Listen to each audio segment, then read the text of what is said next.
Medyasya'nın semirleri, Uşağı'nın sosyallık bilgilerinin başları.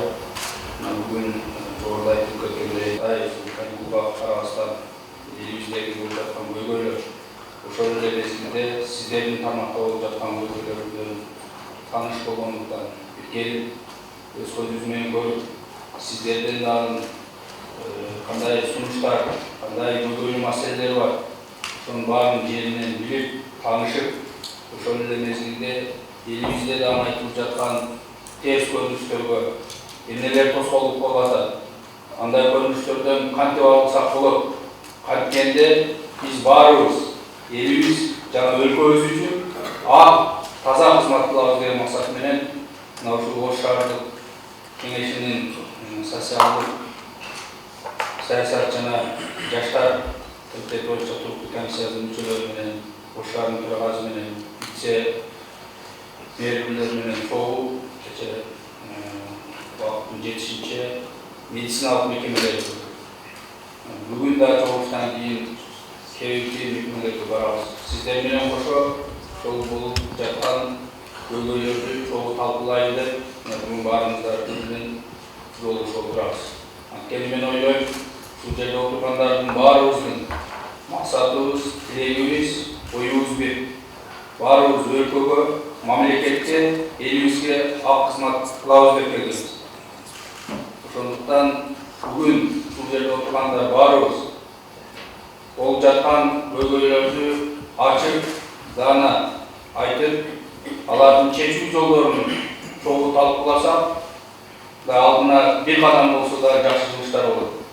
Же мурдагыдай отуруп, бул жерде экөө сүйлөп, баары жакшы деген сөз менен кете турган болсок, ал менен эч жакка барбайбыз. Ал менен кайра эле биз өзүбүздү жарга карай сүйрөйбүз. Анткени бизде өнөкөт болуп калды. Көпчүлүгүбүз, мен ачык эле айтайын, креслобуздан коркуп келебиз. Болгон көйгөйдү ачык айта албайт экенбиз. Жетекчинин алдында туруп, баары сонун деп, нарага карап басканда, бирдемге десең эртең болом деген. Биздин буга чейинки улуу жетекчилерибиз жакшы сөздөрдү айтып кеткен. Биз бир күн болсо дагы ошол отурган креслобузга таттуу болуп кетишибиз керек. 10 жыл патканчы болуп, 10 жыл көрүнгөнгө шипаңдап, жетекчи болгондон көрүп, бир күн ак кызмат кылган бул тарыхта калат. Мына тарых өз тартыштап келет. Канчалаган жетекчилерди көрдүк, канчалаган президенттерди көрдүк. Акыры эмне болуп бүткөнүн көрдүк. Кейбирлерин ошондой күндөргө кабылышына мына ушул жерде отургандардын да салымы бар. Сиз жакшы баары сонун деп жүрүп, ошондой күндөргө жеткирген кейбирлерибиз бар. Биз андан алышыбыз керек. Мен муну айтып атканымдын себеби, мен кече көп нерселерди көрдүм. Бүгүнкү күндө өлкө башчысы Садыр Нурбашоев, Камчыбек Кудушаев жана башка жетекчилердин жогору жакта кылып аткан ак кызматтары биздин жергиликтүү жерлерге жетпей калат. Биздин ушул жерде кылып аткан кызматтарыбыз менен, элге кылган кыянаттыгыбыз менен кайра эле элдин ишенимин кайта баштады. Билбейм, балким сиздер билесиздерби, мен бир күндүн ичинде ошол элдердин, ошол эле ушул жерде өзүбүздүн жанагы кээ бир кызматкерлердин жана элдин оюн угуп, мен ушунча ушундай таасирлендим. Мен былтыры ушул шаардык кеңешке шайлоо болгондо мен бир ай биздин партиянын жетекчиси катары ушул жерде жүргөндө, элдин жаңы бийликке болгон ою, көз карашы өтө жакшы болду. Бир жылдын ичинде ушундай деңгээлге жеткирген кээ жетекчилерге ачык айтып коюш керек. Андай болбойт. Мен сиздерге буну күйүп айтып атканымдын себеби, мына элибиз баарыбызга ишеним арткан. Мына мен да ишеним артып сайлаган. Мына сиздерди да ишеним артып жетекчи деп урматтап сыйлап келет. Ошол урмат сыйга ар бирибиз татыктуу болушубуз керек. Мен сиздерден ошону гана суранып кетем. Дагы бир өзгөчө сураныч. Ушул жерде болгон көйгөйдү ачык сүйлөшөлү. Бул жерде бири-бирибизди наказать этиш, же болбосо бир мындай жаман көрсөтүш башка эмес го. Ой ошол кайткенде чогуу ушул өлкөбүздү алдыбызга жылдырабыз деген. Себеби мына мен жогорку кеңеште ошол саясат комитетинин төрага орун басары катары мына бүгүн ушул жерде ушул тармактын жетекчилери отурасыздар. Даана көрүнөт алдардан. Себеби бир күндө ар бир тармак боюнча жок дегенде 10 киши кайрылат. Кандай иштер болуп атканын, кандай иш жүрүп атканын өз баарын маалымат алып турат экенсиз. Биз бул жактан канчалык жакшы дебейли, бирок кээде баягы бирөө туура жеке кызыкчылыктар үчүн, жеке түшүнбөстүктөр үчүн болуп аткан деп ойлойт экенсиң. Бирок кайра эле ошол бир тема менен жүздөгөн жарандарыбыз кайрылганда анда ойлонот экенсиң. Чын эле ушундай көйгөйлөр бар окшойт. Ошондуктан мына бүгүн баарыбыз чогуу биргеликте убакытты туура пайдаланып, ачык көйгөйлөрдү айтып, сиздер койгон сунуштарды, талаптарды мен дагы ошол жогорку кеңеште көтөрүп, ошол жактан жардам берейин. Сиздер дагы бул жактан ошол элибиздин кайрылып жаткан көйгөйлөрүнө жерине туура жардам берип, жанагы баарыбыздын алдыга койгон максаттарыбызды ишке ашырышка көмөк көрсөтүңүздөр. Biz geçen alып жер барып көргөнбүздө, сиздердин зданияңызда барып көргөнбүз. Бүгүнкү күндө шаарыбызда шаардык больницаны бошконуунун балансына өтүп, мүмкүн ал жерде көп иштер жүрүш керек болот. Экинчи тарабына карай турган болсок, шаарыбызда ооруларга жай жок болуп атат. Кайсы жерге апарып жаткызабыз, кантип аларды карайбыз. Ошол маселе бүгүнкү күндө мисалы биздин шаардык кеңеште, мэрияда ушул нерсе аябай көбөйүп атат. Шаарда көп оорулар бар. Аларга места жок болуп атат. Места табып бериш керек болуп атат. Анан кече ал нерсени биз сиздин ишканаңыз менен боюнча бул да сиз айткандай өркүндөтүш керек. Өстүрүш керек.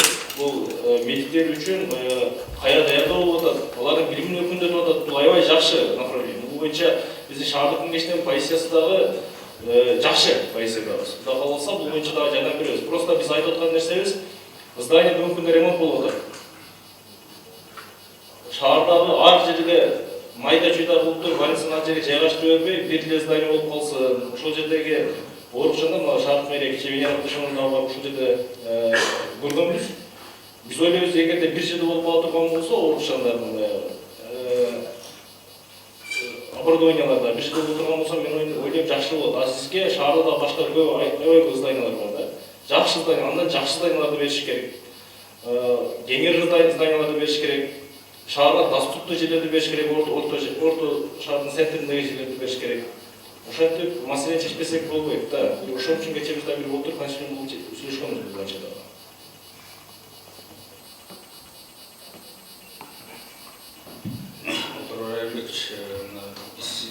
Мен жеке өзүм сизди асыккандай тартаным айдан болуп кетесиз. Туура айттыңыз, биздин чындыгында көптөгөн биздин медициналык кызматкерлер баары эле борбор барып окуш шарт кыйын болгондуктан 97-жылы Оңасайдын убагында ачылган. Бирок мына улантышыбыз керек. Эгер мен сиз азыр баягы жабылып жаптырбаганга алып калгыла деген сөздү сизден угуп атам, эмне жабылат деген сөз болуп атат. Иштин сыртка чыгарып койсо жабылбай эле кайра отабыз, ичке отабыз. Жок, эми азыр мына депутаттар, шаар депутаты дагы айтып кетти, биз деле кечээ мен дагы ошол позицияда тургам. Биринчи мекемени таап туруп анан чыгыш керек. А жерде айтып аткан себеби мына сиз мен кечээ дагы айткам, Отор Айымбеков туура түшүнөт, анткени ооруларды көчөгө калтырбайт, ал киши өзү налдашкан хирург деп. Себеби мен кечээ мына чогулушта чогуу жүргөндө вице-мэрдин сөзүнөн, директордун сөзүнөн байкадым да, бир бөлүмдү бияка көтөрүп жылдырсак, бир бөлүмдү наркы зданияга жылдырсак деп, эмне биз элди ар жака тепкилей беребиз. Мен айттым, андан көрү баарыны бир зданияга коюш керек. Раз ошол больницага деп курулду, ошондой шартта больница деп курулгандан кийин больницага алып кириш керек. Учебный корпусту башка жерден тапса болот деген ойду айттым. Мен дагы ошол позициядамын. Анткени мына өзүңүздөр, мына баарыңыздар ушул Ош шаарынын тургундарысыздар. Ар бирибиздин тууганыбыз бар ушул жерде жашайт. Бул оору бар болот. Биз кааласа каалабасактан адам заты тирүү жан болгондон кийин оору болот.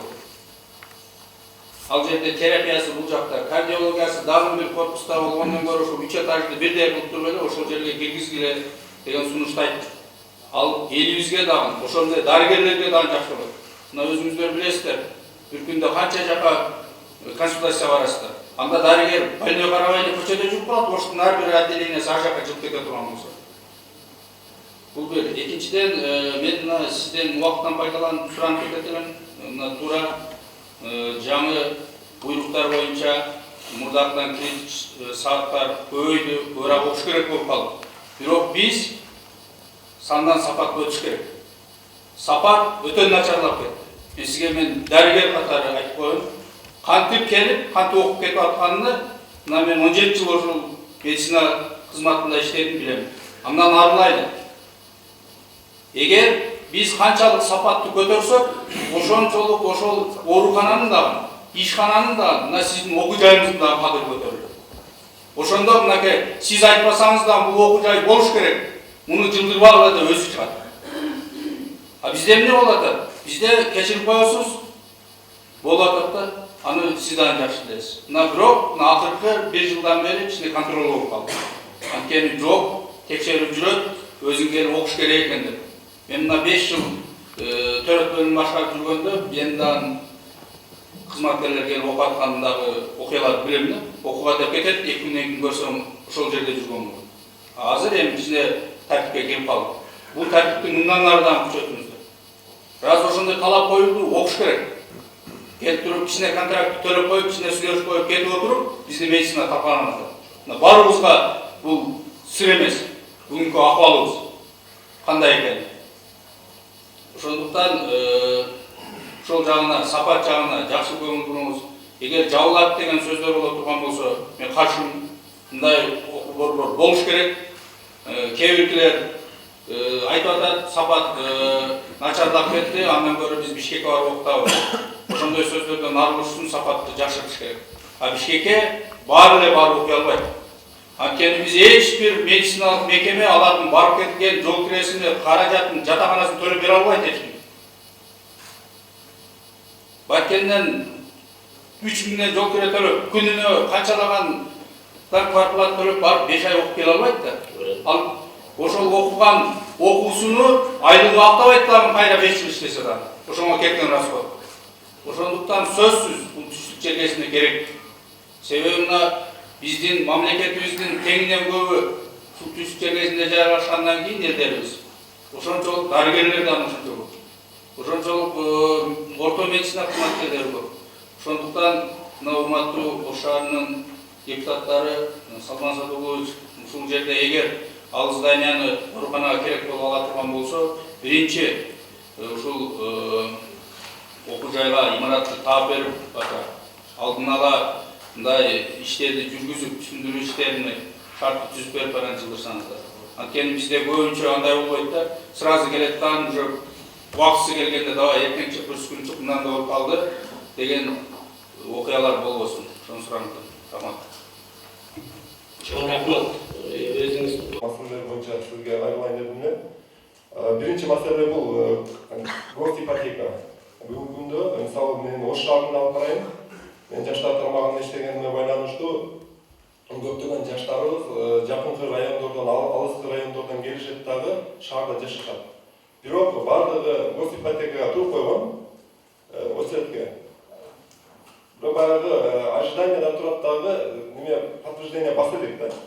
Көпчүлүгү кайрышат. Ушул госипотеканы бираз жаштарга бираз жеңилдетүүлөр форматтарын киргизсек болобу? Эгерде мүмкүнчүлүк боло турган болсо, бир башкачараак форматтар негизинде мындай жаштарга кичине квоталар берсеңиздер. Бүгүнкү күндө жаш мугалимдер, жаш медиктер, жаш түрлүү муниципалдык кызматкерлер, мамлекеттик кызматкерлер мамлекетте иштешет, бирок тапкан акчасы эле ушул ипотекага, жолбосо ушул кичинекей квартплатына эле кетип калат дагы, өзүнөн өзү ашынбай бүт миграцияга чыгып кетип атат. Биринчи маселе бул. Экинчи маселе Кыргыз Республикасынын жаштар министрлигинин бюджети бүгүнкү күндө жаштарга бөлүнө турган бюджет Кыргызстан боюнча 9 миллион сом бюджет. Бул деген өтө аз деген. Бүгүнкү күндө Кыргызстанда Ош шаарында эле 150 миң жаш бар. А биз өзүбүздө Ош шаары жаштар иштери боюнча комитети болуп, Кыргызстанда гана жаштар комитети иштеп атканы менен, бирок министерствого сурасам бүт райондордо, айылдарда уюшкан активдүү жаштар бар, бирок бюджет жок. Же болбосо колдоо алайын десе проблемалар көп. Мисалы, ошол нерселерди мындай кандайдыр бир көбөйтүүнүнбү же көтөрүүнүнбү ушуну жогорку кеңеште көтөрүп турсаңыз, сизден сураныч. Анан кийинки маселе, азыр мына Ош шаарында 50-50 деген тема бар да. Мисалы, элдер 50%-ын социальный объект курса, же болбосо бир жер ремонттосо 50%-ын мэрия берет, 50%-ын элдер топтойт. Ушул системаны Кыргызстанга киргизиш керек. Себеби мен айтайын дегеним, бүгүнкү күндө биз айылда өзүбүз спорт зал салдык да. Өкмөттөн эч кандай жардам жок. Өзүбүздүн айылдын фондунан эле балдарды уюштуруп, өзүбүз салып койдук. Азыр эми жакында газон салайын деп атабыз. Газон салайын деп атабыз, 2 миллион сом акча кетет экен, 2 миллион сом акчаны кетиш үчүн дагы табайын десек, өкмөттө акча жок. Карабай, башка жерге кайрылайын десең проблема. Ушул нерселерди мындай Кыргызстанда бир жарлык катарыбы же 30%-ке 70% кылып туруп элден салым болсо, социальный объектилер аябай өздөрү эле оңдолуп калат эле көптөгөн жерлер. Бүгүнкү күндө мен айтайын дегеним, сизден сурамчы ушул маселелерди жогорку жактан, жогорку кеңештен көтөрүп берсеңиз. Рахмат. Жергиликтүү бийлик менен депутаттар менен дагы кошо сүйлөшкөндө катуу талкууладык. Анткени чындыгында мен сизге ачык айтып коеюн, мен дагы ушул Ош шаарында 9 жыл квартплата төлөп жашагам, жалактан келип иштеп. Ошону эсептеп көрсөм, дагы 1-2 жыл төлөп койсоң бир үйлүү болуп калмаган кезинде, эгер ошол убактарда ушундай ипотекалык үйлөрдү берип, жанагындай көмөк болгондо, ошол эле мезгилде эми баягы бул ипотеканын дагы өзүнүн талаптары болот экен. Башында төлөш керек болот экен. Кээ бир учурда аны чындыгында эми жаңы ишке орношкон жаштарыбыз анын ошол расчетин төлөй албай дагы калат. Бул боюнча сөзсүз түрдө баягы мыйзамдуу жактарын карап, ушул жогорку кеңеште көтөргөнгө мен сөз берип кетем. Экинчиден, мына сиз айткан 50-50 деген эң туура көрүнүш. Анткени элибиздин өзүнөн дагы көтөрүлүп аткандан кийин, колдоп аткандан кийин, эл дагы ошол отуруп алып, муну мага салып бердим, таап бер дебестен, ошол нерсеге биз дагы көмөктөшүп, сиздер дагы жардам бергиле деп аракет кылгандан кийин сөзсүз түрдө бул жанакы өкмөт тарабынан да жардам бериш керек. Бирок ошол эле мезгилде мына сиз азыр айылдардын сунуштарыңызды угуп, жана ошолорду баягы жеткиргенге мен милдеттимин. Мен дагы ошол сиз дагы элдин өкүлү катары айтып атасыз, мен дагы ошол элдин өкүлү катары сиз берген ар бир сунушуңузга, наказыңызга, сөзүңүзгө мен сөзсүз түрдө мындай реакция кылышым керек. Ошону менен эле бирге мына сиз айткан жанагы ипотека боюнча кечээ биз ушул жерде курулуш комитетинин төрагасы менен жана бирге сүйлөшүп, жакшы мындай чечимдерге келипсиздер. Аны сиз дагы айтып кеттиңиз. Ошол чечимдерди ишке ашырсаңыздар, бул ипотекалык үй алуу тыйла оңой жолго түшөт деген ойдомун. Ошону менен эле бирге мына сиз айткан эми баягы мыйзам барлык жерде бирдей иштеш керек. Эми мыйзамда кандай жазылса, биз мыйзамдан чыга албайбыз. Бирок мына сиздеги болуп жаткан айтылып аткан көйгөйлөрдү мына ушул жердин тургуну катары, ушул жердин депутаты катарында сиздер билесиздер. Эгер сиздер ошол жердеги комиссиянын башчысын деп атасыз, комиссия туура чечим чыгарып, эгер чындыгында сиз айткандай ошондой муктаж боло турган болсо, сиздер жыйынтык чыгаргыла, сиздерге эч ким каршылык кылбайт. Сиздердин колуңуздарда бар. Аны келип туруп, эгер мен ошол комиссиянын мүчөсү болгондо, башчы болгондо, кээ бир жерлерде мен дагы талашымды айтмакмын. Анан бүгүн ал сиздер иштеп аткан комиссиянын ишине мен мындай кылып иштегиле деп указание бергенге мыйзам жол бербейт. Себеби сиздер дагы эл тарабынан шайланып, ушул жерде депутат болуп отуруп, ушул Ош шаарынын тургундарынын маселесин чечебиз деп комиссия түзүңүздөр. Анан мына прописка боюнча чындыгында эми кээде мындай жаңы жаштарыбыз бул жерге келгенде прописка тура албай калышы мүмкүн. Анан 5 жыл туруш керек деген болсо, пропискага туруп 5 жылдын ичинде биз аларды квартплата төлөп жашасын деген мажбур кылып атабыз да. Бирок ошондой сиз айтып кеткендей чындыгында ушул жерде жашап, шаардын өнүгүүсүнө, өсүшүнө салым кошкон адамдарды сиздер билесиздер. Ошону комиссия менен чыгарып туруп тастыктап бериңиздер. Бирок ошол эле мезгилде мен кече буга чейин деле кабарым бар эле, кече да уnuттум. Ошол эле ипотекалык үйлөргө эми биз баягы жеп койбогон, жарап коюп атабыз да. Кечирип койгула мындай катуу тийсемчи. Кээ бирки ошончо жыл өлкөбүздү тоноп жеп бергендер бүгүн кээ бирлери дагы ошондой үйлөрдү алып тур да. Эми адамдын да кичине инсап болуш керек. Кичине ойлонуш керек. Мен кече таможняны канча жедим? Мен кече бул тармакты канча жедим? Мен буякты канча жедим? Бүгүн барып алып туруп аркасында замыраган эки ата үйлөрү барлар, алам деп жүргөндөрүн угуп, алгандарын көрүп, мындай чындыгында зейин кыйылды. Мен ошол эле ошондой тургундарыбыздан да суранып кетет. Кудайым ошондой мүмкүнчүлүгү болуп турган жарандарыбыздын келечек муундарына, неберелерине бүгүнкү ошол чындыгында үйгө зар болуп, чындыгында кыйналып турган адамдын жашоосун тушулбасын. Себеби ал ошондой кыйналып, муктаж болуп турган адамдын рызкысына, өзүнүн бийлигине, байлыгына таянып туруп, ошондой үйлөрдү алып коюп атат. Келечек алдында Кудайдан карап турат, баарын тегиздеп.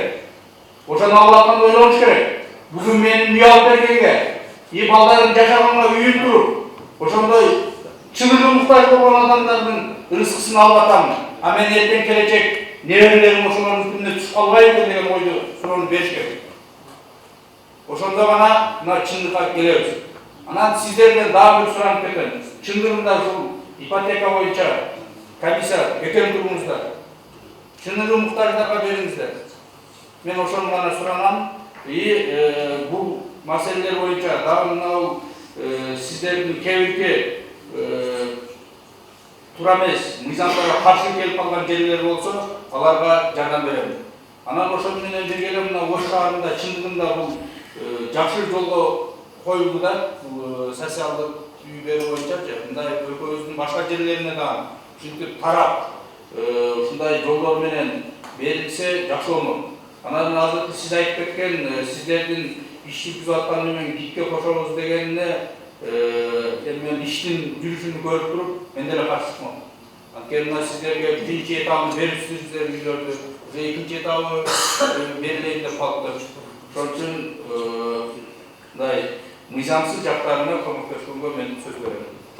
Рахмат. Сунуштарыңызды угуп, жана ошолорду баягы жеткиргенге мен милдеттимин. Мен дагы ошол сиз дагы элдин өкүлү катары айтып атасыз, мен дагы ошол элдин өкүлү катары сиз берген ар бир сунушуңузга, наказыңызга, сөзүңүзгө мен сөзсүз түрдө мындай реакция кылышым керек. Ошону менен эле бирге мына сиз айткан жанагы ипотека боюнча кече биз ушул жерде курулуш комитетинин төрагасы менен жана бирге сүйлөшүп жакшы мындай чечимдерге келипсиздер. Аны сиз дагы айтып кеттиңиз. Ошол чечимдерди ишке ашырсаңыздар, бул ипотекалык үй алуу тыйла оңой жолго түшөт деген ойдомун. Ошону менен эле бирге мына сиз айткан эми баягы мыйзам барлык жерлерде иштеш керек. Мыйзамда кандай жазылса, биз мыйзамдан чыга албайбыз. Бирок мына сиздерге болуп жаткан, айтылып аткан көйгөйлөрдү мына ушул жердин тургуну катары, ушул жердин депутаты катарында сиздер билесиздер. Эгер сиздер ошол жердеги комиссиянын башчысын деп атасыз, комиссия туура чечим чыгарып, эгер чындыгында сиз айткандай ошондой муктаж боло турган болсо, сиздер жыйынтык чыгаргыла, сиздерге эч ким каршылык кылбайт. Сиздердин колуңуздарда бар. Аны келип туруп, эгер мен ошол комиссиянын мүчөсү болгондо, башчы болгондо, кээ бирки жерлерде мен дагы талашымды айтмакмын. Анан бүгүн ал сиздер иштеп аткан комиссиянын ишине мен мындай кылып иштегиле деп указание бергенге мыйзам жол бербейт. Себеби сиздер дагы эл тарабынан шайланып, ушул жерде депутат болуп отуруп, ушул Ош шаарынын тургундарынын маселесин чечебиз деп комиссия түзүңүздөр. Анан мына прописка боюнча чындыгында эми кээде мындай жаңы жаштарыбыз бул жерге келгенде прописка тура албай калышы мүмкүн. Анан 5 жыл туруш керек деген болсо, пропискага туруп 5 жылдын ичинде биз аларды квартплата төлөп жашасын деген мажбур кылып атабыз да. Бирок ошондой сиз айтып кеткендей чындыгында ушул жерде жашап, шаардын өнүгүүсүнө, өсүүсүнө салым кошкон адамдарды сиздер билесиздер. Ошону комиссия менен чыгарып туруп тастыктап бериңиздер. Бирок ошол эле мезгилде мен кече буга чейин деле кабарым бар эле, кече дагы уктум, ошол эле ипотекалык үйлөргө эми биз баягы жеп койбогон жарап коюп атабыз да. Кечирип койгула, мындай катуу тийсемчи. Кээ ошончо жыл өлкөбүздү тоноп жеп келгендер бүгүн кээ бирлери дагы ошондой үйлөрдү алып тур да.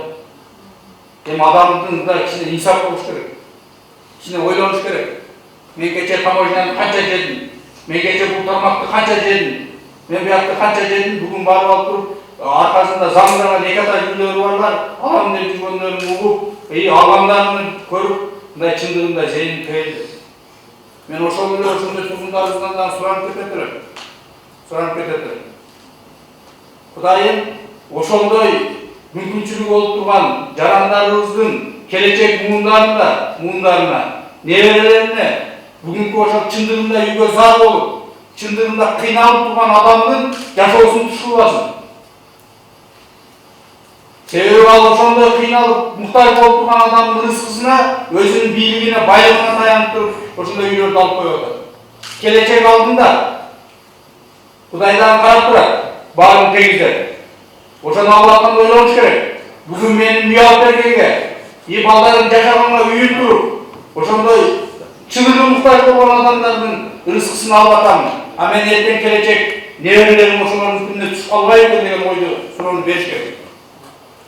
Ошондо гана мына чындыкка келебиз. Анан сиздерден дагы бир суранып кетем. Чындыгында ушул ипотека боюнча комиссия бекем туруңуздар. Чыныгы муктаждарга бериңиздер. Мен ошону гана суранам. Бул маселелер боюнча дагы мына сиздердин кээ туура эмес мыйзамдарга каршы келип калган жерлер болсо, аларга жардам берем. Анан ошону менен бирге эле мына Ош шаарында чындыгында бул жакшы жолго коюлду да, социалдык үй берүү боюнча, мындай өлкөбүздүн башка жерлерине дагы ушинтип тарап, ушундай жолдор менен берилсе жакшы болмок. Анан азыр сиз айтып кеткен сиздердин иш жүргүзүп атканы менен ГИКке кошобуз дегенине мен иштин жүрүшүн көрүп туруп, мен деле каршы чыкмам. Анткени мына сиздерге биринчи этабын берипсиздер үйлөрдү, экинчи этабы берилейин деп калыптыр. Ошон үчүн мындай мыйзамсыз жактарына көмөктөшкөнгө мен сөз берем. Рахмат. Ипотека маселесini башыбызда карап атканыбызда, ошол медициналык кызматкерлерге, социологдо иштеп аткан адамдарда биз квота кылып бөлүп берели деп бир инициатива көтөрүп чыккан элек. Себеби өздөрү контролдоп алат. Тилекке каршы биздин айрым ошол мезгилде биз депутаттарыбыз тилекке каршы, айрымдарыбыз каршы. Бүгүн ошол маселе тутканда бар ушул жерде отурган медициналык кызматкерлер, социологдун кызматкерлеринен жок дегенде бирден экиден бирге квота болуп калат да. Каршы чыккан бүгүнкү күндө бир башкача маселе кетти. Экинчи маселе. Ошол жобо жазылып атканда, чыгып атканда талкуулар болду. Бүгүн биз каршыбыз деп жобо туура эмес болуп калыптыр деген айрым адамдарыбыз макулбуз, ушул жобо аябай жакшы экен деп турду. Жоштор бар. Биз карашыбыз керек. Биз ошондо деле айтканбыз. Эгерде бул догма эмес, өзгөрүп турат. Көрөлү. Эгерде кемчиликтер боло турган болсо, оңдоп кетели деген ойлорубуз бар болчу. Бүгүнкү күндө башында биз көтөргөн инициатива туура экендигин алып келип атат. Могу социалдык кызматкерлерибизде чындыгында айлык төлөтөбүз. Булардын айлыктары үй алганга жетпей. Сиз айтып аткан туура, айрым бир чиновниктер, бывший чиновниктер үй алгандыгы боюнча маалыматтар бар. Бөлүп бергенибизде мисалы больницага бөлүп берип койсок, эң ошол жердеги өздөрү гарант болуп, ошол ичиндеги медсестра үйү жок, чындыгы муктажга өздөрү бөлүп берип болчу. Биз ошол инициативаны көтөргөн болчу башында. Эмне жаман болчу? Шаардык муниципалдык мекемеде иштеп аткан адамдарды үйүнө камсызган деген проекте қойылды. Мына бүгінгі күнде ошол нерсе тууралуу келип чыгып атат. Эми жоо боюнча айтып турганбыз. Бул догмамыз. Бул өзгөрөт. Олжикар Ибраимович туура айтты. Жакында өздөрүнүн сунуштарын бере турган болсо, Олжикар Ибраимович сунуштар бере турган болсо, кайрадан шаардык кеңеште карап туруп өзгөртүү жана толуктуруу Сессияда берилген депутат комиссияда коркуу берсеңер. Мен Айдарова Саламат Капарына, Ошалдык билим берүү башкармалыгында мектепке чейинки бөлүмдүн жетектөөчү адиси боломун. Абдан жакшы маселелер козголду бул жерде бала бакча боюнча. Бизде так маалымат бар, өзгөчө жабылган бакчалар боюнча көйгөйдү. Шаарда эми баарыбызга маалым болгондой, бул бала бакчалардын жетишсиздиги. Бул бала бакчанын жетишсиздиги боюнча Урматтуу эжеке, сиз кыска сөз сүйлөңүз, жетишпейдигин баардыгы биринчи көйгөй канча бала бакча жетишпейди? Бир бала бакчада 200 орунлук бала бакчада канча бала тайбаланып атат азыр? Бизде бүгүнкү күндө бала бакчага тартылган балдар 31%. Кезекте турган балдардын саны 15 000. Ал эми бүгүнкү күндө бала бакчада жүргөн балдар чындыгын айтканда нормадан ашты. Ошондо эгерде ар бир балага мамлекеттик билим берүүнүн жаңы стандарты боюнча эсептей турган болсок, 80-85 бала бакча куруу зарыл. Бүгүнкү күндө 280 орунду. Бул биринчи көйгөй. Экинчи көйгөй, мына туура айттыңыздар. Бюджеттен бөлүнгөн акча мурунку жылдарда 4 миллиондон болгон. Кийинки жылдарда дагы жакшы 10 миллиондон бөлүнүп атат. Бул дагы жетишсиз. Анан ошондой эле мектепке чейинки билим берүүдө ремонт маселеси боюнча мектепте мисалы үчүн краска башка бюджеттен берилсе, бала бакчаларга эч кандай ремонт үчүн бөлүнгөн эмес. 544 сомдон гана ата-энелерден алдагы ыктыяры менен ата-энелерден берилет. Бул дагы жетишсиз. Ошондой эле дагы бир көйгөй бала бакчаларда жана прочий расход дейт. Күнүмдүк бала бакчалардын идиш аяк жуусу, жанагындай кир жууганга, башкага ушундай бюджеттен бөлүнгөн эмес. Бул дагы бир чоң көйгөй. Анан кийин баарыңыздарга маалым, бардыгы да азыр ата-энелер нааразы. Аны ачык айтышыбыз керек. Бакча жетишпейт. Менин балам очередке турганда мына 2 жыл болду, 3 жыл болду. Эмне үчүн жетпейт? Мына электрондук кезек кирди. Электрондук кезек кирген менен ал жерде бакча жетишпесе ал жетпейт. Ошондуктан бүгүнкү күндөгү ата-энелердин мына социалдык тармактарда бүт барыңыздарга белгилүү бала бакчанын жетишсиздиги чоң көйгөй. Мектеп канча мектеп жетишпейт? Кечирип койсом, мен бала бакча боюнча жооп берген үчүн мына мектеп боюнча эжеге жооп берем. Саламатсыздарбы? Бизде бала бакча жетишпеген дейли. Бизде мектеп дагы жетишпейт. Себеби дегенде ар бир мектепте 1200 окуучунун ордуна 2,5 окуучу окуп атат азыр. Класстар ошондон жетишпейт. Бир класста 60-64 окуучу биринчи класска келип окуп калып атат. Ошол анан бир мектеп азыр мына курулуп атат, Разак мектеби депчи. Ушул Разак мектеби 3 жылдан бери ошол республикалык бюджеттен акча бөлүнбөй курулуш токтоп турат. Ал эми ошол эле мектептин окуучулары бир мектепте окуп атат да. Ошондо бир класстан жылбай окушат. Азыр ошол мектепке мына Разак мектеби 3 жылдан 4 жылдан бери курулушу токтоп, азыркыга чейин ата-энелер дагы ошо бизде суроолор көп болуп атат да, качан бүтөт депчи. Бул маселени республикалык бюджеттен гана акча бөлүнгөндө гана мектеп бүтөт депчи. Бизде ошондой эле проблема. Урматтуу Айнур Аталиевич, мына көрдүңүз. Биз Ош шаары өзүнүн шаардык бюджет эсебинен мындай камсыз кыла албайбыз да, 50 жылда да. Өзүңөрдүн бюджетиңерден деле колдогондо көп нерсеге болгондой акча бөлүнбөйчү. Ошол нерсени сиздер мына Гарманова, мэрия көбүрөөк маселе көтөрүп, мындай бала айнабасы эче кайда дейт го. Айтпай, ушул айтпай жүрө берсеңер, билбейт да, акча бербейт да. Мына бир бала 600 орунлук мектепте, 600 орунлук мектепте 2,5 мың бала окуп атат деген нерсе. Бул не деген нерсе туурабы? Мүмкүн көпчүлүктүн ой эркиндигинде канча мектеп дефицит, балдар дефицит болсо, бала бакчалар. Ал жердин жетекчилерин ошончолук пайда болот дегенди ар кандай ойлор кетиши мүмкүн да. Ошончо канча көп айтсаңар ошончо чечиле берет маселе азырчы. Жогорку кеңешке барыш керек, башка кылыш керек, мындай бөлүнүүгө аракет кылыпчы. Сиздер канчалык көп жалпы кылсаңар ошончолук мындай кичине болсо да 1 жылда 91 мектебибизге бюджетибизге жардам берсе, а биздин шаардын бюджетинен мына мен 2-чи жолу сазында депутат болуп атам.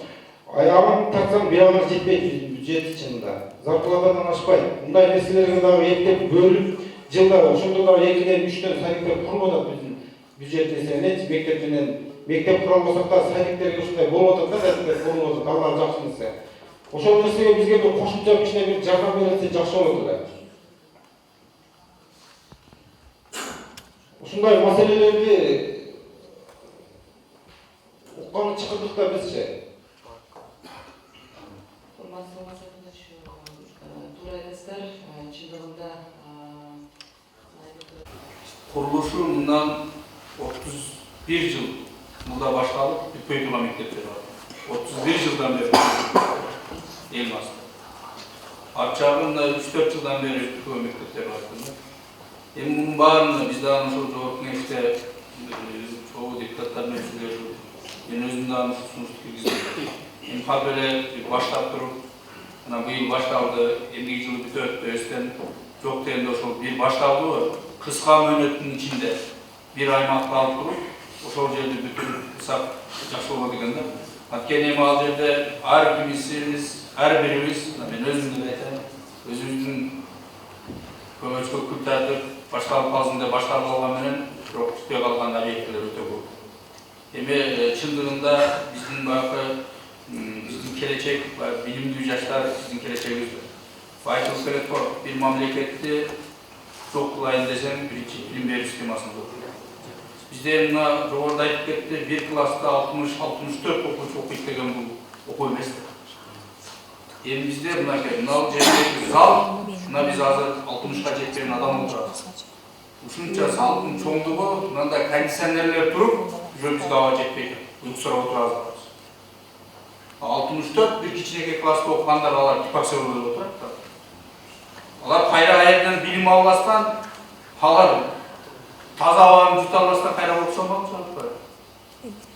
Чындыгында мындай маселелер көп. Бул бүгүн жаралып калбаптыр.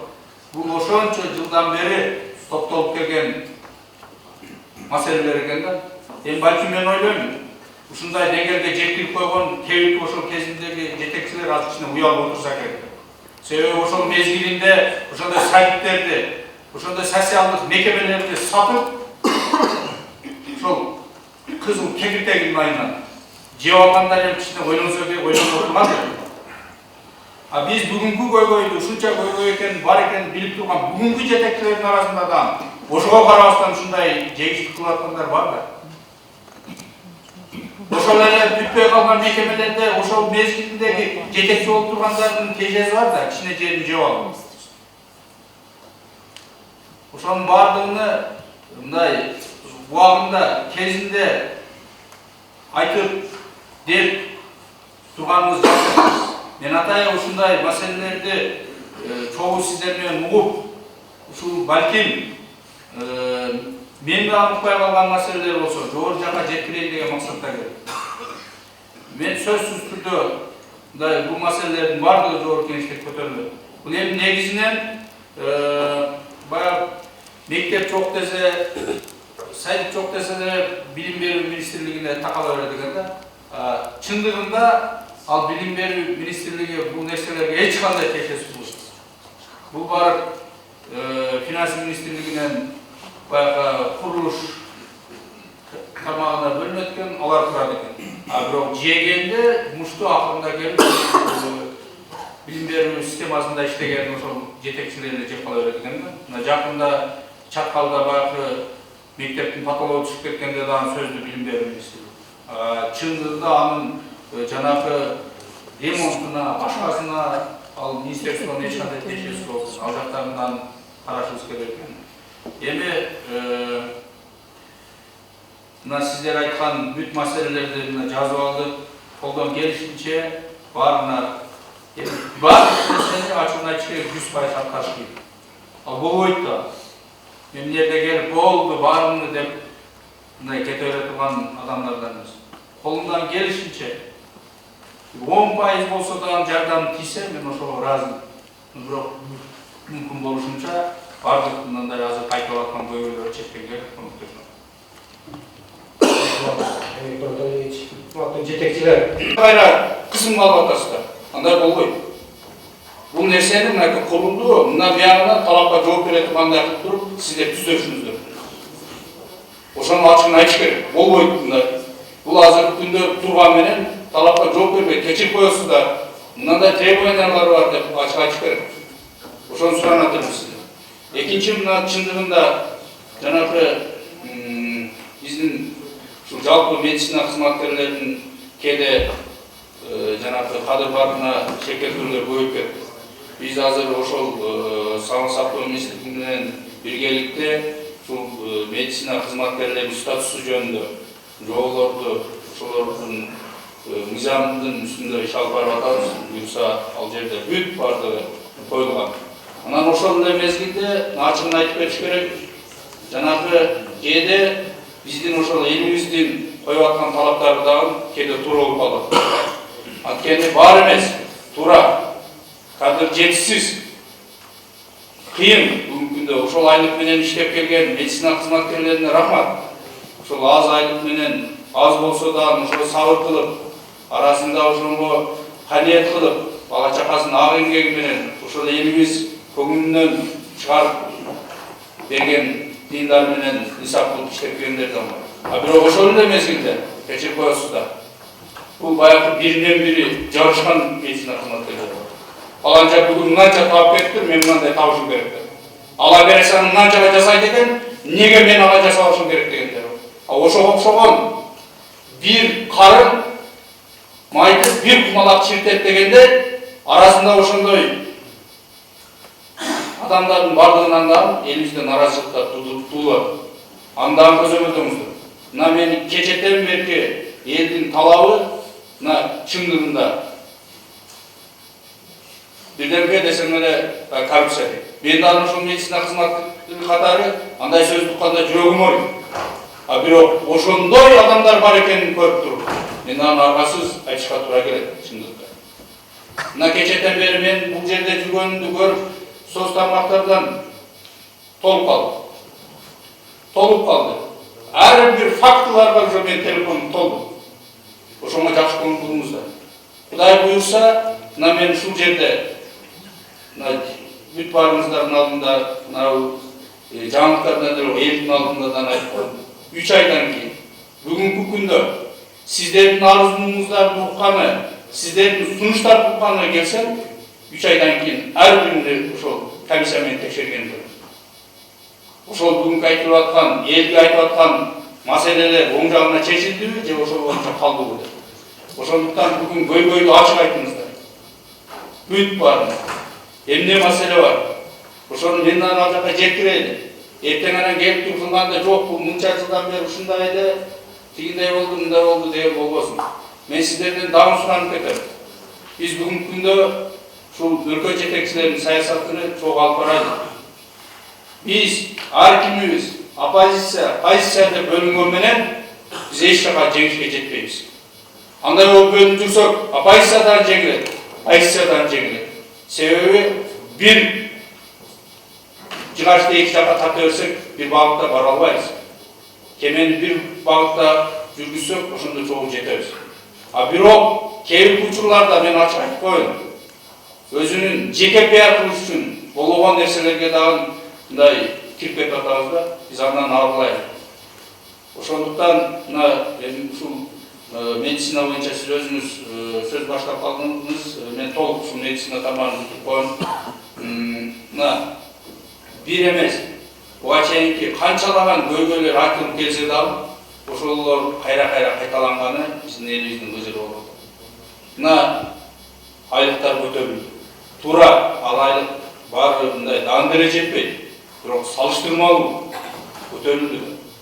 Салыштырмалуу мына көңүл бурулар бурула баштады. Эң негизгиси мына жаш кадрлардын жетишпегенин көйгөйү биз көбүнчө эле ушул айлык маселеге такайбыз. Бирок андан башка да көптөгөн себептер бар. Андан башка да ошонун ичиндеги, медицинаның ичиндеги коррупциялык схемалар бар. Сен бир жетекчинин, бир заведующинин сүймөнчүгү болсоң, сен ал жерде иштей албайсың. Сени эч кандай операцияга киргизбейт дагы 5 жыл болсо 5 жыл ошол келесиң кетесиң. Ошонун артынан кетип атат жаштарыбыз. 20 жылда, 30 жылда бир кадр өстүргөн заведующийлер отурат. Ошонун артынан кетип атат жаштарыбыз. Бул жагынан караш керек. Караш керек. Bir жетекчибиз bir жерден келсе, экинчи жерге жетекчи болуп кайра келгенин дарынын кетип атат. Бул жагынан караш керек. Эгер биздеги система өзүнүн акылы менен, билими менен өнүгүп, эгер билимди жетсе, ал жаштыгына карабай заведующий боло турган болсо, канчалаган жаштарыбыз өсмөк. Өнүгүп, андай эмес да. Эгер мен туура эмес айтсам, айтыңыз, мынакей туура эмес, биз мына кылып атабыз деп. Ошондуктан бул маселелерге да катуу көңүл буруңуз. Өтө бүгүнкү күндө биздин элибиздин негизги көйгөйлөрү ушу медицина тармагына, жанагы пособияга, пенсияга ушул жака өтө көп арыздар түшүп атат. Мына пособиядан кош айтып кеткен жетекчиси барбы Сосмондун?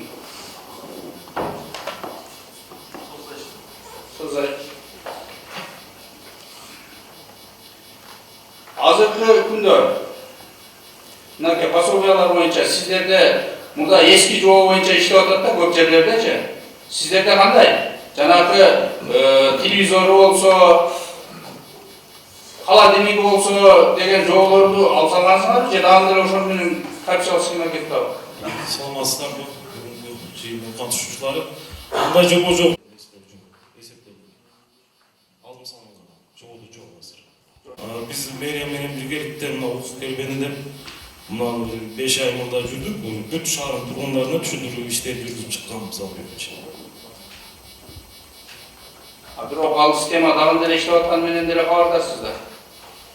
Эми ал система биз мисалга изилдөө актысына бараткан болсок, ал үйгө кирип туруп аларды мындай эме кылбайбыз, эсептелинбейт, жазылбайт, ал кирешеге кошулбай аткан нерсе да. Анча-мынча бир эл арасында кичине түшүнбөсүлүк болушу мүмкүн, анча-мынчачы, бирок биз түшүндүрүү иштерин жүргүзүп берген жарандарга эме кылып жатабыз жашып. Мында урматтуу сиз башчысы болосуз да. Мен орун басары болом, досум falan. Мен айтып атканын себеби кече дагы мындай эл менен жолугушууларда маселени көтөрдүм да. Азырга чейин ал уланып атат. Мына бизде баардыгы көбүнчө эле ошол буга чейинки маселелерде дагы козголуп кетти. Кагаз түрүндө жок болсо деп. Биздин эчтекеси жок байларыбыз бар. Эчтекеси жок. Мындай алардын тарыхын окусаң ыйлагың келе турган байларыбыз. Ошолордун баары алат дагы пособияны. Ана бир байкуш бечара эптеп, шу топтонуп жүрүп алган телевизоруну же болбосо эптеп бир эски машина алса, ырым кылып өзүнүн атына каттатат. Ошолордо жок. Бирдемке десе сен мындан бар экен, бул иштеп атат. Же болбосо бир айлыгыңды бер, мен сени пособияга чыгарам деген фактылар бар. Ошолорду жоюңуздар. Жоюңуздар. Сиз азыр эгер сиз айткандай боло турган болгондо, биз өзүбүз суранып биздейт элек, карап берчи кандай көйгөй болуп атат деп. Мен сизге сөздүн башында айтып кеттим. Ушул тармактар боюнча күнүнө жүздөгөн каттар бар. Фактылар менен бар. Ошон үчүн аларга да көңүл буруңуздар. Туура чыныгы мына билем мен. Силерде лимит бар. Мынанчадан ашырбашыңар керек деген. Ошолорду айтпайсыңар ошол көйгөйлөрдү. Биз жогору жактан ушундай лимит коюп койгон, биз 300дөн ашырган болсок, бизге мынандай наказание болот деп. Айткыла ошол көйгөйдү. А бу жерде мучпайсыңар, чыккандан кийин айтасыңар, бизде мынандай бар, биз андан ашыра албайбыз, аргасы ушундай кадам барабыз деп. А орто жолдо эл кыйналып атат.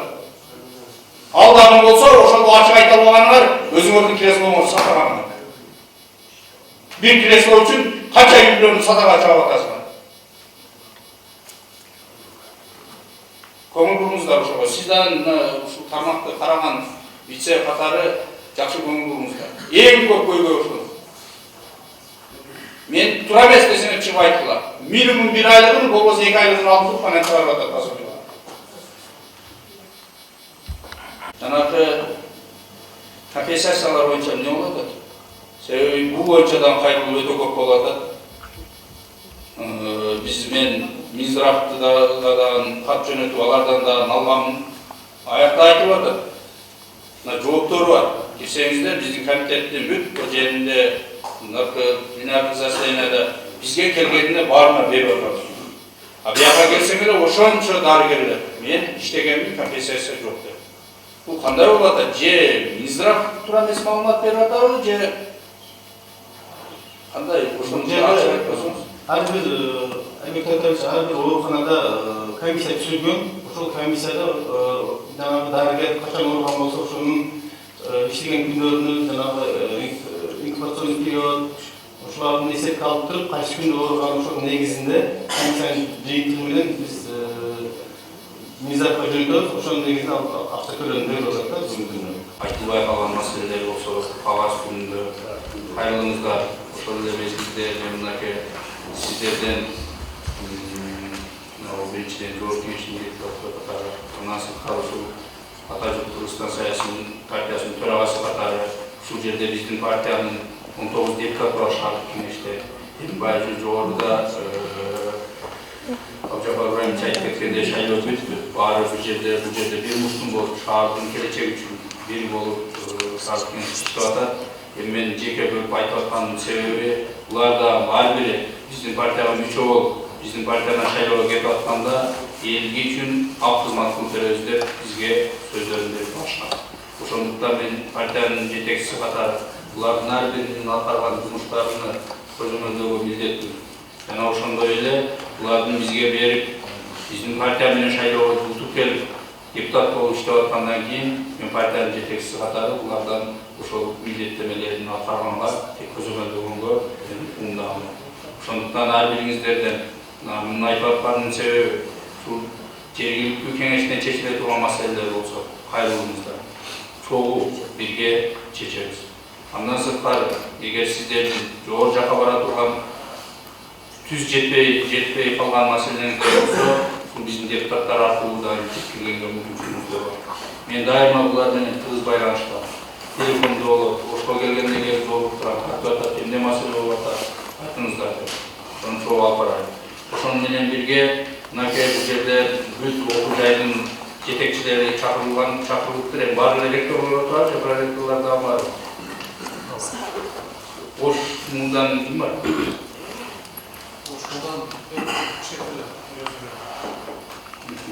Себеби мен ошону сурап атканым эң чоң окуу жай, студенти көптөгөн биздин баягы талапкерлерибиз сиздерге айтылат да, ошону сурап атканым.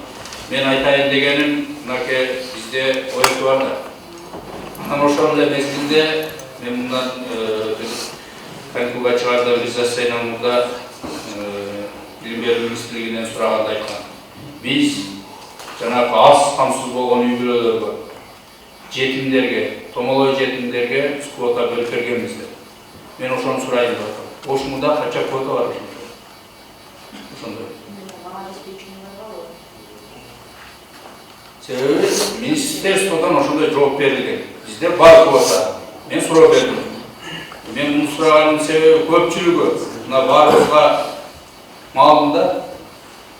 ОЭК менен кээинки убактарда биздин мектеп программасы туура эмес келип калып атат. ОЭКга акырында 3 ай калганда бардыгыңар балдарыңар даярдатасыңар. Частынча калып атат. Ошолор өтүп атат. А бирок ошол эле мезгилде ал аз камсыз болгон үй бүлөлөр, жетим балдар кайерге окуйт? Кайсы акчасын аларды даярданат? А бирок окууга өтүп, порог балдар бирдей болуп калган. Мен ошону сурасам, биз ал жактарын караканбыз деп. Мен ошону тактоо иретинде азыр ошо ректорлордун сурайын дедим да, кандай караган министерство тарабынан? Кандай жардам бересиздер андай балдарга?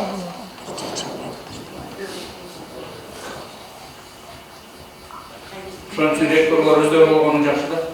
Айдар Кыркалиевич, башка жогорку окуу жайлардын ректорлору сизде жооп берин. Азыр мына Оштун ректору бар. Оштунун ректору. Саламатсыздарбы? Ректорлордо кечээ маселе болуп калды. Жогору болгон гана бүтүрүүчү ал конкурска катышканга укук алат. бирок ошол эле мезгилде мен ордон сурагам. Эгер мынакей сиз айттыңыз 110 өттү, ошол балдарды алды. Бирок анын өтүшүндө бюджетке өтүшүндө кароо бар да. Бирок ошо бюджетке катышуу үчүн, конкурска катышуу үчүн. Ошого 110 балда. Мен ачыгам, андан өттү, конкурска катышкандан кийин 100 адам катышса, ошонун 50-сі өтө турган болсо, ал жерде бал бар да, мына балдан жогоркусу өтөт деген. Ал жердин ажасы конкурста мен ошону сураганмын министрден.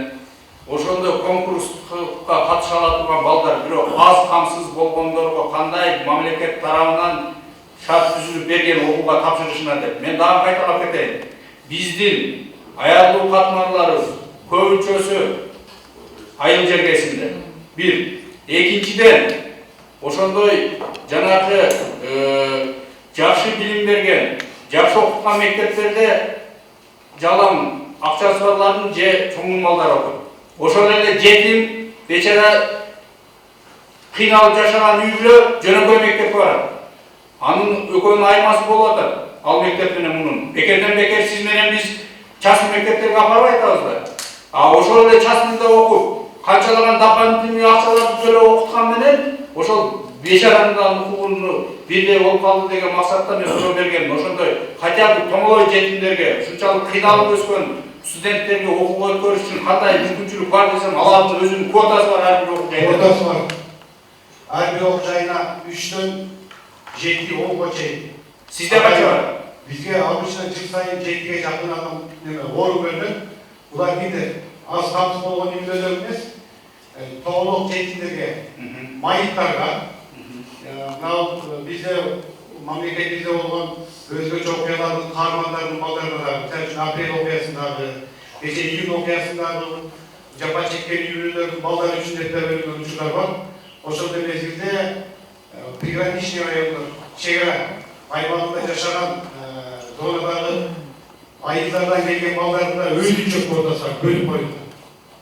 Анан ар бир айылдан максаттуу квоталарды бөлүп, ошол айыл өкмөтүнөн же районунун жолдомо менен келсе, алардын да конкурста өзүнчө бөлүп берилген. Анан сырткары алган месталарды жабык негизде, конкурс негизде өткөрүшөт. Значит, аларга отдельный место бар экен. Месталар бөлүнөт. Жылына 7ден бөлүнөт сизге. Биздин университетке 7ден бөлүнүп келет. Ошонун ичинде башка университеттерден киргендер 3төн 10га чейин арандай санда бөлүнөт. Бирок майыптардын келип тапшырышы конкурстарды почти болбойт деп айтсам болот. Мен өзүмдүн практикамда кабыл алганда, текшерип документтер менен кабыл алганда, ошол например 2 же 3 орун бөлүнгөн болсо, ошол 3 орун бизге өтө албай калгандабыз деген кайгылар болот. Ошондуктан чындыгында баягы биздин баарыбыз эле мусулманбыз, мусулманчылыкта айтылат, эң чоң соо жетимдин пешенесине сыланган. Ошондуктан колуңуздардан келсе, өздөрүңүздөрдүн мүмкүнчүлүктөрү бар. Эгер мен ойлоймун, эгер сиздер ошондой өзүңүздөрдүн мүмкүнчүлүккө жараша квотаны чоңойтуп, көбөйтүп кылсаңыздар, министерство деле ага каршы чыкпайт. Баарына сиздерден. Мен азыр жанагы сизге чейинки ректордон сураган кайга калтырып коесуңуз деген себеби, эгер бизде калоо болсо, аны деле кылабыз. Биз көпчүлүгүбүз калып айтабыз да. Себеби ал байкуштар эртең силерге кайра эле проблема болот. Келгенден кийин аларды контракттан бошотушуңар керек, контракт өтүп калса, же аз пул беришиңиздер керек, аны калып айтабыз. Ошондуктан дагы бир жолу кайталайм. Бул жетимдин пешенесин сылаган соо, аларга жардам берип коюңуздар. Ошону менен эле кысакал отурамыз. Ошону менен эле бирге мына мектептерге алууда да мына электрондук очерк болуп атат. Бирок эми анда кандай болуп атканын билбей атабыз. Аларды дагы жакшы мына эми жетекчиси жок экен, буну Венера Радышевна өзүңүз көзөмөлгө алып, чындыгында мындай окуу деген зеректүү жаштарыбыз кээде жакшы мектептерге кире албай калат. Таныш аркылуу, башка аркылуу кирип кетип атат. Ошондо өзүңүз жакшы көзөмөлгө алып, ошол электрондук почерк боюнча эми сиз ушул тармакты карагандан кийин мен ойлойм, сизде ушул Ош шаарынын аялдуу катмарынын ар биринин тап маалыматыңыз бар депчи.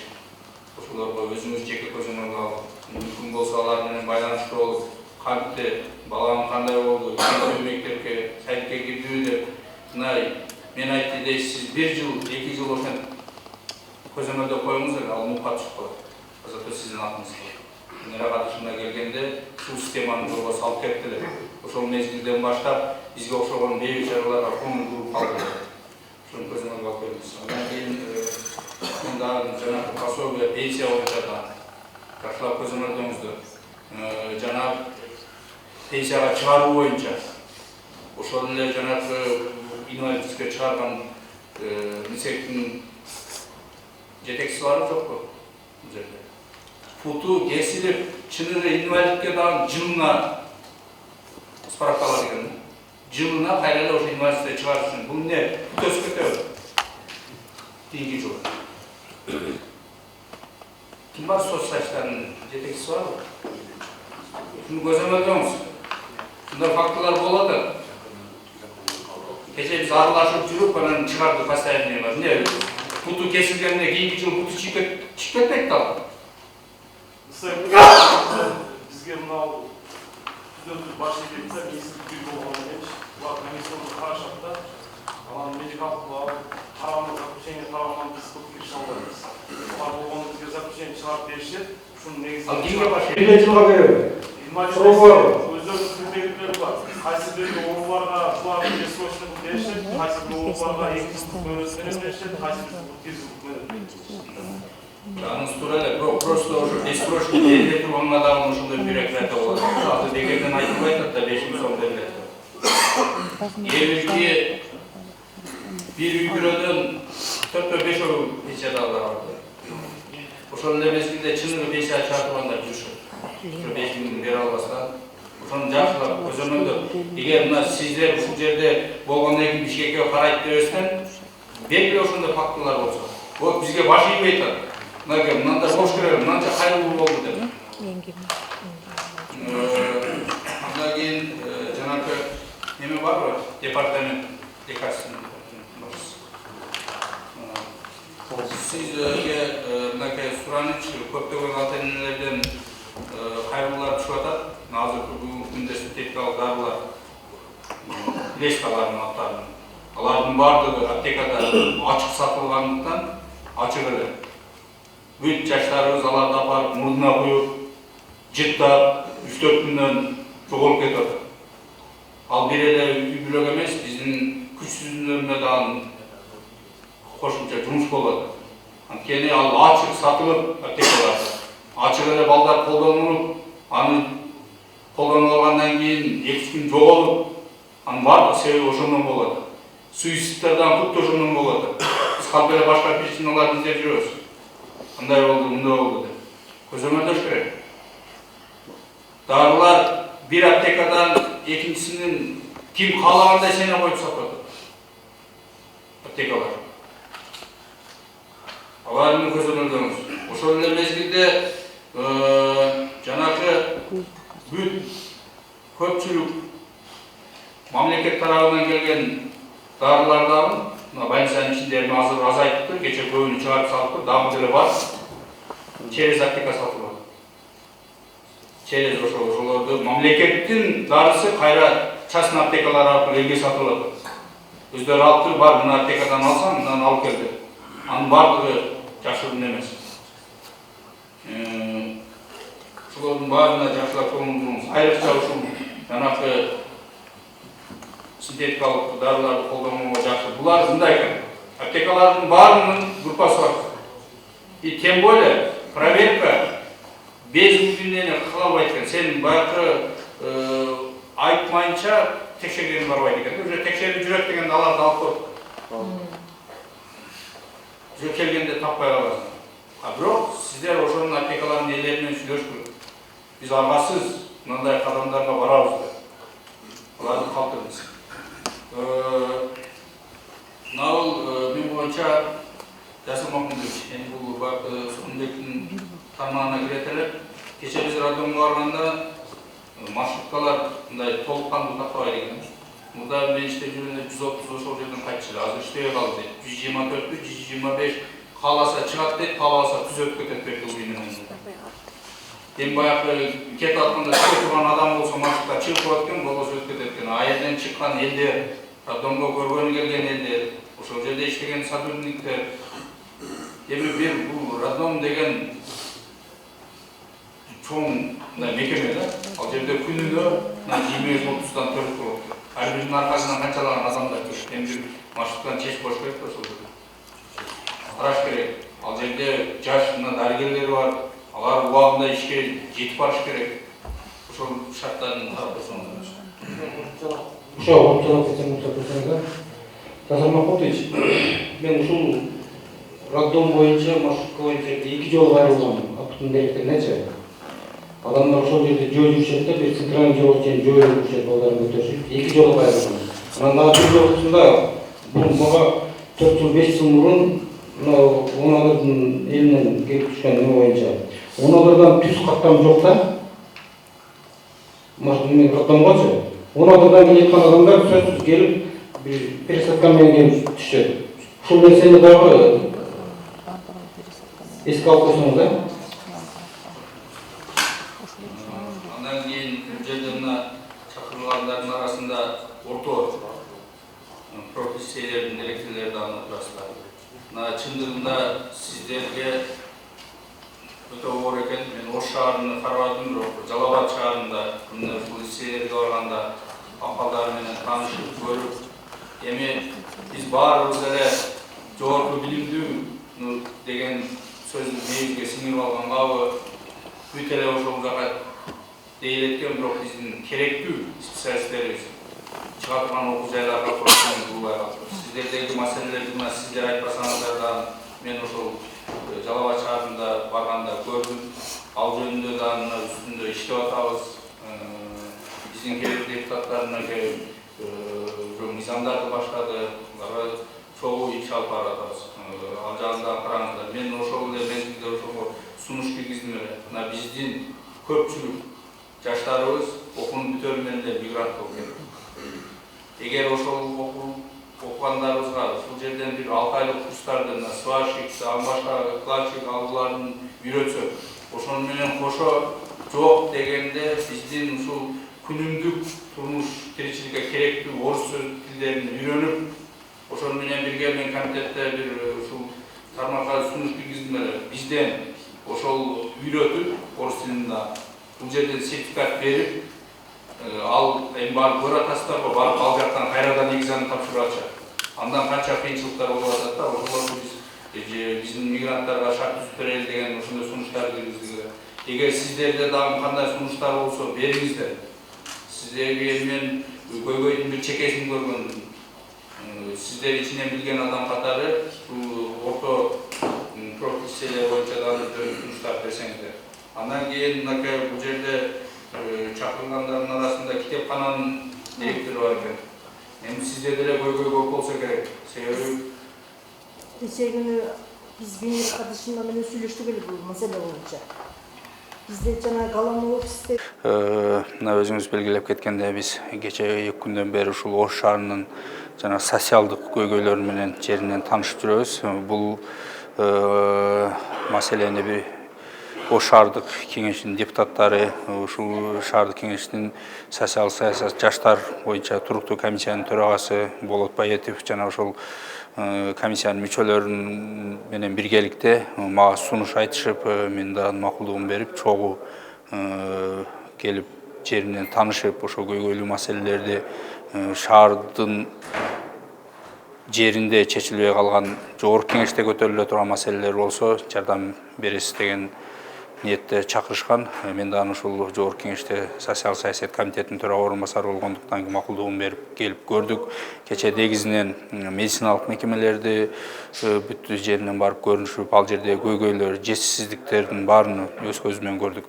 Ошону менен эле бирге дарыланып жаткан биздин жарандарыбыздын сунуштарын, арыз муңдарынан уктук. Анан бүгүн өзүңүздөргө маалым болгондой, Ош шаары боюнча бүт ушул социалдык тармакты тейлеген жетекчилердин бардыгы менен катышуучуда бүгүн эркин баарлашуу болду.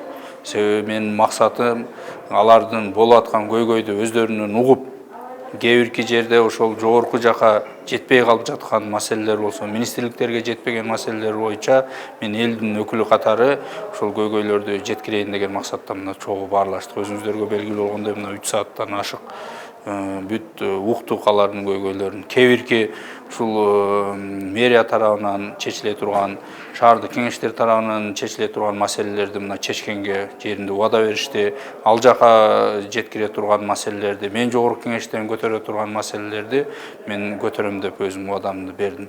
Бул негизги максатыбыз. Ушул бүгүнкү күндө элибизге мындай көрсөтүп жаткан кызмат баарына бирдей көрсөтүлүш керек. Элибиз ушундай болуп жаткан көйгөйлүү маселелер чечилиш керек.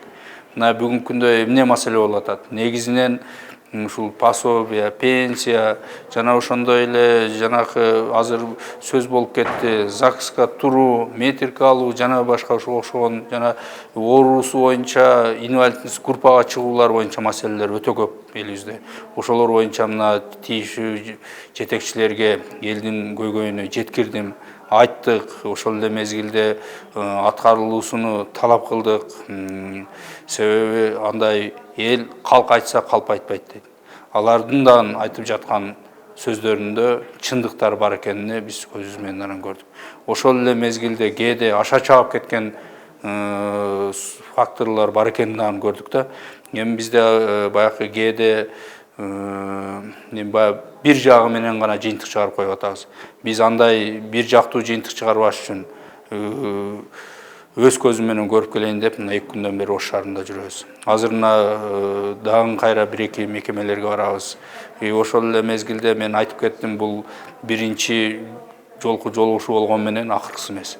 Мындан арыдан ушул эгер элден көйгөй кайра көбөйө берсе, кайрадан келип жолугабыз. Боюнча медицина тармагы боюнча бөлүмсүз болбоду. Анан сиз ушул тармакты мыкты билген адам катары айтсаңыз, кандай экен абалы? Кандай тыяк? Эми негизинен медицина тармагы мына бизде баягы бардыгыбыз эле биздин бүгүнкү деңгээлди билебиз. Өзүңүздөргө белгилүү болгондой мына Садыр Кожоевичтин жеке көзөмөлүнүн артында медицина кызматкерлеринин айлыктары 100%дан биринчи үй бүлөлүк дарыгерлер көтөрүлдү. Кийин 50%га дагы көтөрүлдү. Алдында дагы пландар бар көтөрүлөт дегенче. Мунун баардыгы ушул элибиздин саламаттыгына болгон камкөрүү. Анткени ошол саламаттыгын сактап келген биздин медицина кызматкерлеринин жашоо шартына түзүлгөндө гана алар толук кандуу мындай иштегенге мүмкүнчүлүк түзүлөт. Бирок ошол айлык бүгүнкү күндө деле мындай баарына тегиз мындай жетет дегенден алысмын.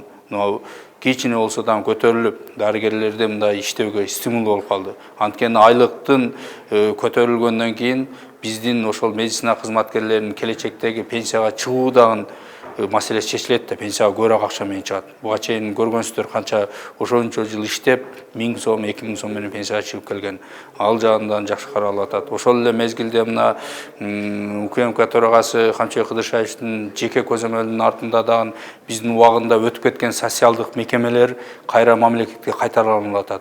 Бул дагы болсо ошол биздин элге болгон камкордук болуп атат. Ошол эле больницанын кээ бирки убагында менчиктешилип кеткен жерлери уже кайтуу стадияларында экен. Булар негизинен мындай адамды кубандырарлык. Ошол эле мезгилде кээ бирки убакыттарда эми баягы медицинабыз бардыгы жогорку деңгээлде дештен алыспыз. Кээ бирки заманбап медициналык жабдыктардын жок экени байкалды. Ошол эле мезгилде алар эми баягы көп акча тургандыктан кээ бирки убагында мындай тендерлер өткөрүлбөй калгандыктан алынбай калгандар бар экен. Алардын бардыгын ошол Минздравга жеткирип, ал көйгөйлөрдү айтабыз. Ошол эле мезгилде кээ бирки баягы бизде лабораториялык изилдөөлөр жүргүздү, анализдерди чыгара турган кээ бирки аппаратуралар жоктугунан көпчүлүк учурда элдерибиз баягы частный, жеке лабораторияларга тапшырганга аргасы болуп атат. Ал жактагы көйгөйлөр айтылды. Буюрса эми биздин буга чейинки топтолуп калган көйгөйдү тез күнүн ичинде чечиш кыйын экен. Ар бири мына чекеден чечилип келе атат. Мен өзүм ошол медицина тармагын түшүнгөн инсан катары буюрса бүт көйгөйлөрдү тиешелүү министрликке, жогору жактарга жеткирип, жакынкы жылдарда биздин медицинанын дагы мындай жакшы жолго буруп өнүктүрөбүз.